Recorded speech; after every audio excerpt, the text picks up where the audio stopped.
So one thing I think about a lot is whether I'm right that new movies and TV and pop media in general is worse than it was in the relatively recent past, let's call it, just to be safe, 20 years ago or so.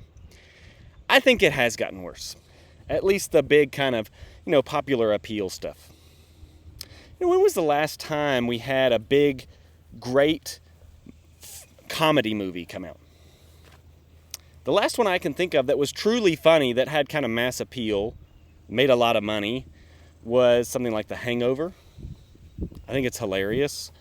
I can't think of anything past that point, and I can't honestly remember off the top of my head what year that was, but we're talking at least 15 years ago now. So why is that? Why can't you have good comedies out? Think about TV shows. I don't think there's been a TV show as funny as The Office or Arrested Development or Parks and Recreation or 30 Rock in a long time. I think it's been at least 5, maybe 10 years. I don't know. Of course, and what I mean is the early seasons of most of those shows, not Arrested Development. But so if you're only counting the early seasons, the funnier seasons, then we're talking about it goes back even further that it's been. So why is that? Not just for comedy, but drama and action and everything else. Why is it that pop media is worse now than it was in the past? All right, well, I don't know is the answer to that. And there's probably some technological explanations there. Here's something I'm committed to. Probably most explanations of most mass level phenomena are complex explanations. There's multiple facets to the explanation. So look, I'm not fixing to try to argue that there's one sort of single faceted explanation to these things, that there's only one factor that's contributed to this. That's kind of prima facie kind of a bad start when someone tries to argue that some mass multi-year phenomena spanning millions of people, billions of people, has just one factor explaining it. All right, so put that to the side. But what I am going to say is that one of the facets or one of the factors of that explanation is ideological. And so what I'm going to try to talk about is just very briefly why wokeness, in popular terms, has kind of poisoned pop media. Why wokeness, and we'll talk about what that means, has made all pop media worse.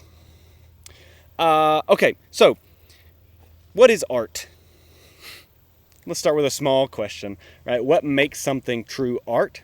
Well, look, here's one. I don't think it's a controversial answer. I guess some people deny it, but a lot of people thought for a long time that art at least kind of essentially involved trying to represent something about the universal human experience or universal human purpose and meaning, something like that. Universal human suffering, maybe.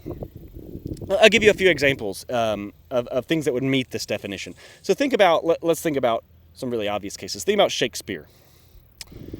Well, let's think about some of Shakespeare's most famous plays. Othello.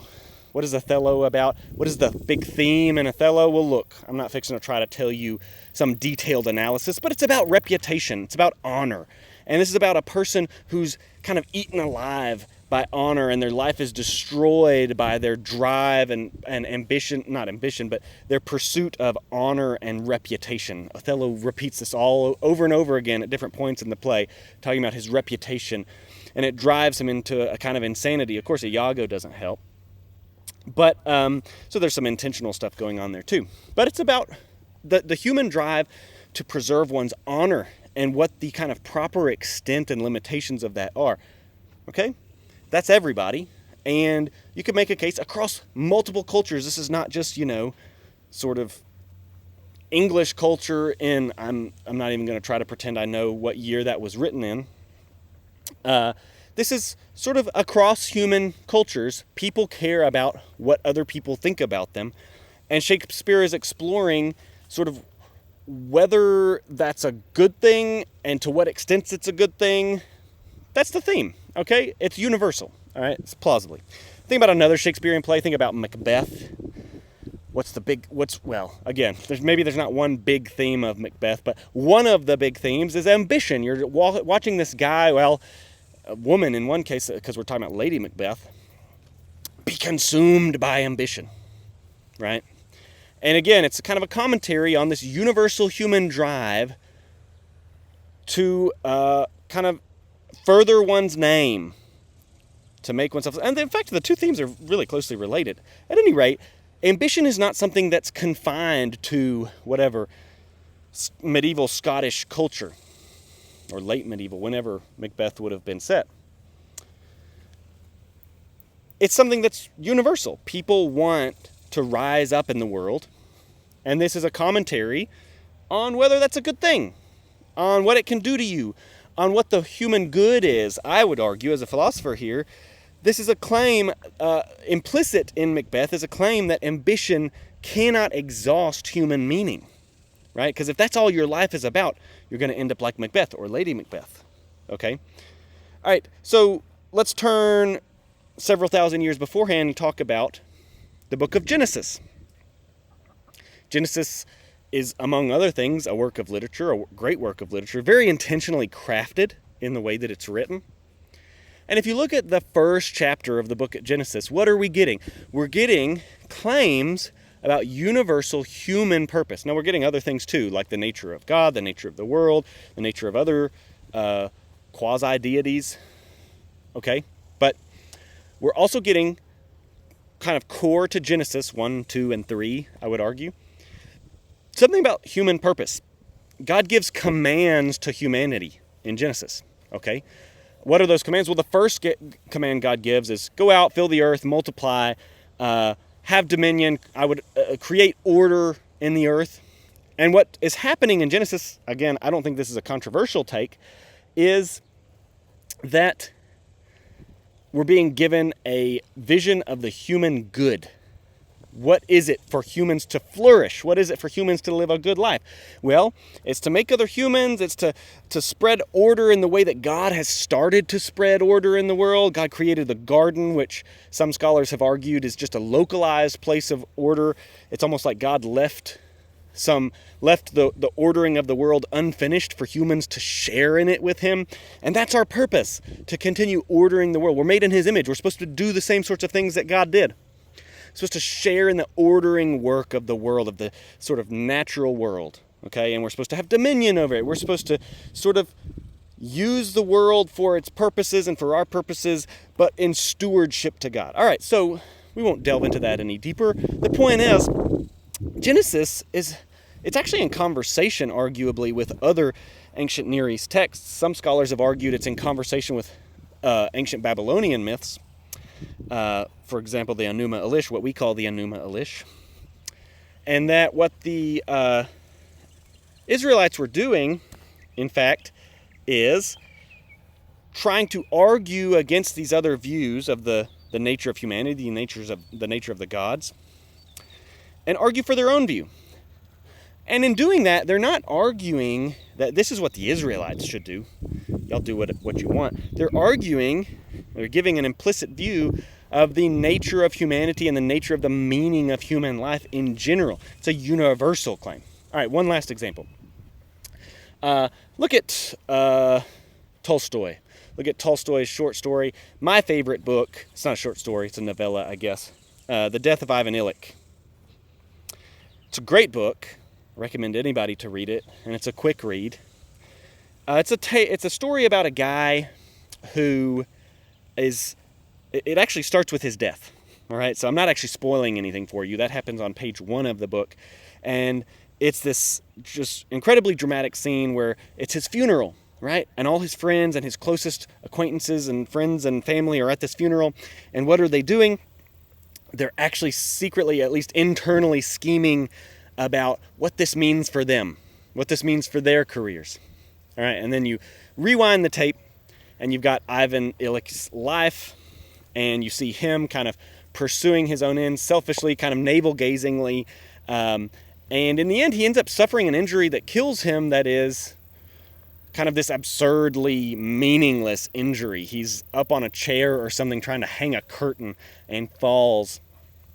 and hits something in his rib that Tolstoy never tells us what it did, but that's what ends up leading ultimately after some time to his demise. Okay, so, but the story is a story about kind of respite finum is one thing that's sort of a Latin phrase that figures in the story, and it means look to the end, right? And what Tolstoy is telling us is that not just Ivan Illich, not just Tolstoy, not just 19th century Russians or 19th century Russian aristocrats, even more peculiarly, should think about the end of their life and try to plan out their life according to what they think is truly valuable and what they'll be proud to have done by the end of their life. No, he's saying that all humans, that's part of human life and the meaning of human life and human experience. Not only that we should do that, but that it's very tempting to be an Ivan Illich, to get distracted by the minutia of everyday life and keeping up with the Joneses to the point that we're totally blind to what's truly and deeply meaningful in life. Okay, cool. It's a great book. You should go read it. But again, what it's doing is it's saying something about human experience and human meaning universally. Okay, well, here's my point. Part of what has led to the kind of 21st century Western leftist sort of political agenda is a movement called postmodernism. Again, there's lots of sort of ideological influences on the current situation, but that's one of the things. That's one of the influences. And one of the things postmodernists do is they deny the existence not just of universal human experience or human meaning, but the existence of all universal human truth. It's a wild doctrine, okay, or set of doctrines, I guess. Postmodernism, that is. And in fact, what they say is there's no universal truth. There's no universal human meaning or purpose, and certainly no universal human experience. In fact, all truth is perspectival truth, and what that means is it only obtains from the perspective of whomever is, experiencing that thing, right? Okay, so if there's no universal truth and certainly no universal human experience or human meaning, well then, pretty straightforwardly, art doesn't make any sense. You can't have art. If you accept the definition of art that I just gave, which is that it's at least partially about representing universal human meaning and human experience. Okay, so that's bad. You can't do that. But in addition to all of that, because of the perspectivalism of postmodernism, that all truth is perspectival, well, add on to that this sort of quasi-Marxist element that the perspectives of the victims have been suppressed, and in fact, the perspectives of the oppressors have been represented as universal truth. So this is part of the reason why these people don't want universal truth. They think that universal truth is really just a mask for the opinions of the oppressor classes. And who are the oppressor classes? Well, it's changed over time. For Marx, it was done in economic terms. They were the economic oppressors, the people who owned all the capital, all the stuff. In sort of the post-Marxist situation, it's kind of fanned out, right? It's not just economic oppressors, it's racial oppressors and sexist oppressors, the men, the white people, the colonial oppressors, the skinny oppressors. I'm not making this up. You're an oppressor if you're skinny because you're oppressing the fat people. Okay, so where was I? The perspective of the oppressor has been guised or masked as universal truth. And this is part of why they want to deny universal truth, right? That's just the oppressor trying to pull the wool over our eyes and convince us that we should do things his way by representing it as universal. Side note. Another kind of influence on wokeism and the woke movement is Nietzsche, and Nietzsche has his own perspectivalism, but there's this weird inconsistency here between the sources that postmodernists appeal to, because Nietzsche actually thinks that the appeal to universal ethical values is a feature of the slave morality, right? So there's the oppressors and the slaves, or the nobles and the slaves, And he actually, it's exactly the opposite of this sort of Marxist idea. He thinks that it's the slaves, the peasants, I guess, so to speak, that have created this concept of universal ethical or universal moral meaning or human purpose. And the reason is, originally, you can go watch the video on Nietzsche if you want to, but originally the masters created the sense of good and bad, and it was a non-universal ethical concept. And because it just referred to the nobles, right? The traits that the noble people have, it wasn't ever meant to be universal. But when the slave classes or the peasant classes got smart and clever, they overturned it by emphasizing the universal aspects of ethical meaning. So there's a little bit of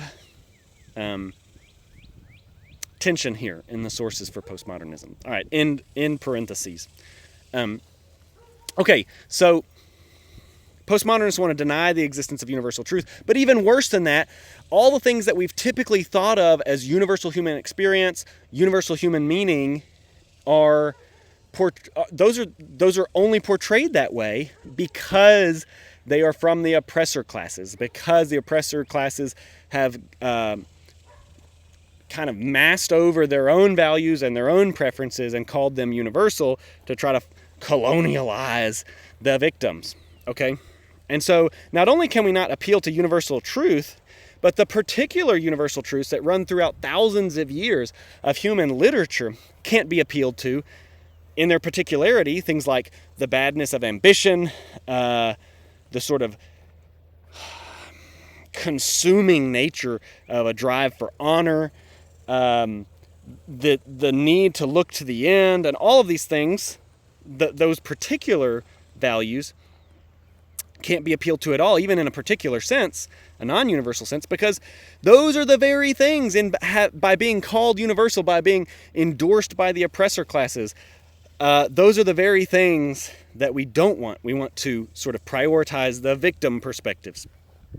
Okay, so there's two kind of closely related points there, which are that you can't have universal human experience and human value or human meaning if you're a fan of postmodernism, and therefore you can't do at least what has traditionally for thousands of years been called art, what artists for thousands of years have been trying to do. So if you want to call it art, whatever, do that if you want, but you're not doing the same thing that humans up until 50 or 60 or 70 years ago were doing when they tried to do art. Simultaneously, the very particular truths or particular perspectives that have been endorsed or implicitly endorsed by art through the millennia can't be endorsed in new art, because again, those are just the oppressor class trying to pull the wool over your eyes and convince you that you should do things their way. All right, so that's one sort of ideological strand, possible ideological strand. I'm just spitballing out here, drinking a beer in my backyard, thinking about this. But possible ideological strand explaining why contemporary art, so influenced as it is by the woke movement, sucks.